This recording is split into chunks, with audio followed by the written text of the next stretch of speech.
Bismillahirrahmanirrahim. Assalamualaikum warahmatullahi wabarakatuh. Sebelumnya, perkenalkan, nama saya Adam Sanjaya dari Prodi D3 Teknik Elektronika Politeknik Negeri Cilacap. Di sini saya akan menjelaskan mengenai komponen dioda Schottky untuk memenuhi tugas mata kuliah rangkaian elektronika. Kita langsung saja ke materi. Dioda Schottky. Daftar isi atau materi yang akan saya jelaskan. Yang pertama, terdapat definisi dari dioda Schottky. Yang kedua, terdapat struktur atau bagian-bagian dari dioda Schottky. Yang ketiga, terdapat prinsip kerja pada dioda Schottky. Yang keempat, terdapat kelebihan dan kekurangan pada dioda Schottky. Dan yang kelima, terdapat kesimpulan. Kita langsung saja ke pembahasan yang pertama mengenai definisi dari dioda Schottky.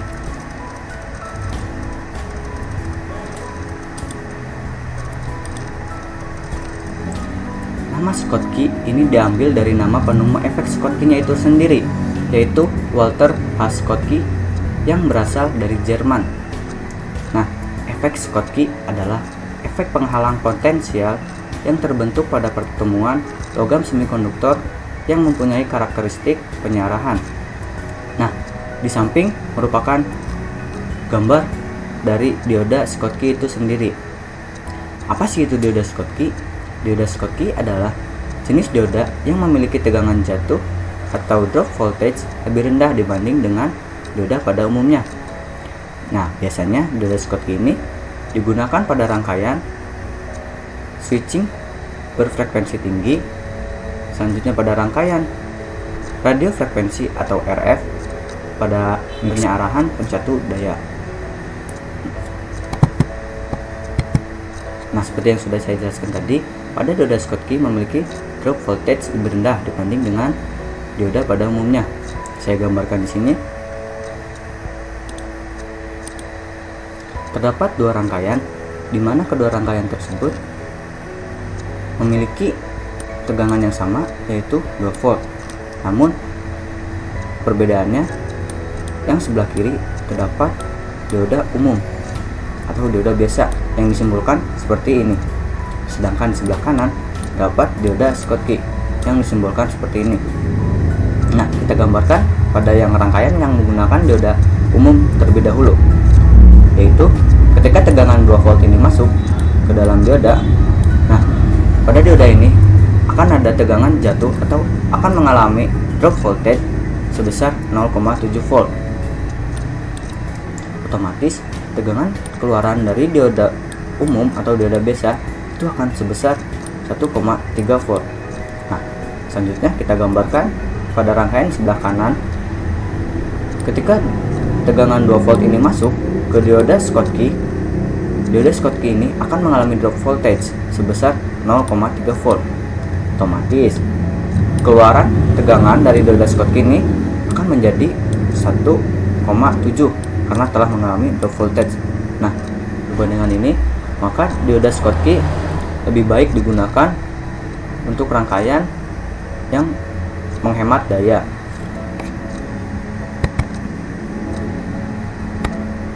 Pembahasan yang kedua yaitu struktur atau bagian-bagian yang terdapat pada dioda Schottky. Nah, struktur pada dioda Schottky berbeda dengan pada dioda umumnya, di mana pada dioda umum menggunakan semikonduktor pada persimpangannya. Nah, seperti pada digambar di bawah ini, di mana dioda umum memiliki semikonduktor P dan memiliki semikonduktor N. Sedangkan pada dioda Schottky dibentuk dari persimpangan semikonduktor dengan logam, di mana pada dioda Schottky ini hanya terdapat semikonduktor tipe N yang terdapat di dioda umum, sedangkan semikonduktor tipe P pada dioda umum diubah menjadi metal atau menjadi logam.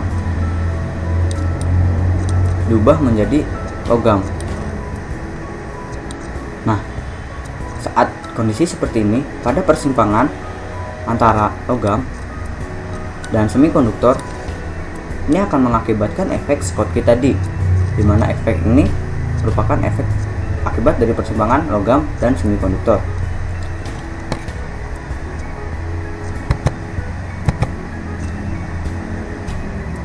Ke pembahasan yang selanjutnya, yaitu prinsip kerja dari dioda Schottky.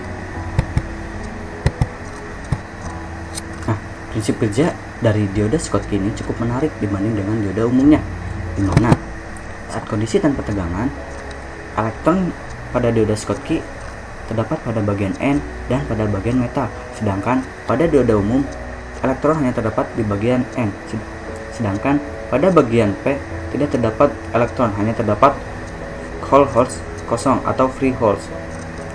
Nah, pada saat kondisi tanpa tegangan, elektron yang terdapat pada bagian metal lebih banyak dibanding dengan elektron di bagian N. Oleh sebab itu, elektron tersebut tidak dapat mengalir ke bagian N karena pada bagian metal lebih banyak dibanding bagian N. Nah, apa yang akan terjadi apabila diberikan bias maju atau saat tegangan positif ke bagian metal, sedangkan tegangan negatif ke bagian tipe N? Nah, yang terjadi, sumber negatif ini akan masuk ke bagian N dan akan mendorong elektron-elektron menuju ke perbatasan deflection. Nah, apabila saat tegangan itu semakin besar atau energi semakin besar, maka elektron-elektron tersebut akan semakin terdorong dan akan melewati batas deflection yang mengakibatkan elektron dari tipe N akan ke bagian metal. Nah, pada kondisi seperti ini biasanya disebut dengan elektron-elektron pembawa arus panas. Biasanya dioda Schottky juga disebut dengan dioda pembawa arus panas. Nah, pada saat kondisi bias maju ini, maka arus akan mengalir. Nah, bagaimana jika diberikan bias mundur? Apabila diberi bias mundur, yaitu di mana negatif, di sini positif. Nah, ketika negatif ini masuk ke bagian metal dan positif ke bagian tipe N, yang akan terjadi maka elektron-elektron yang terdapat pada metal dan N itu akan melebar sehingga tidak ada arus yang mengalir. Berbanding balik dengan saat diberikan bias maju, maka ada arus yang mengalir.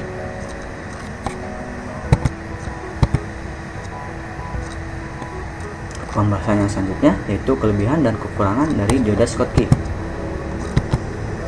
Kelebihan dari dioda Schottky yang pertama yaitu tegangan hidup rendah, yakni hanya sebesar 0,2 volt hingga 0,3 volt, di mana lebih rendah daripada dioda umum. Untuk kelebihan yang selanjutnya yaitu dioda Schottky mampu bekerja pada frekuensi yang relatif tinggi. Arti dari frekuensi yang relatif tinggi di sini yaitu saat arus masuk ke dioda. Nah, saat arus masuk ke dioda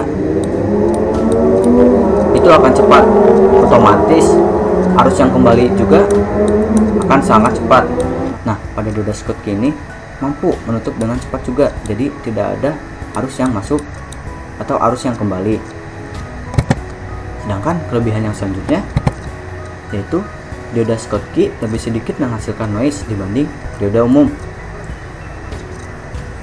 Yang sudah saya jelaskan tadi, di mana saat frekuensi relatif tinggi atau saat arus masuk dengan cepat, terus yang akan kembali pun cepat. Nah, saat terjadi penutupan ini dengan cepat pada dioda Schottky, maka tidak ada arus yang kembali dibanding dengan dioda umum. Karena pada dioda umum saat arus masuk ini cepat dan arus kembali pun dengan cepat, dioda umum tidak mampu menutup dengan cepat, jadi masih ada noise atau arus yang kembali. Nah, dibalik kelebihan dari dioda Schottky, terdapat juga kekurangan pada dioda Schottky. Dioda Schottky memiliki arus balik yang relatif tinggi.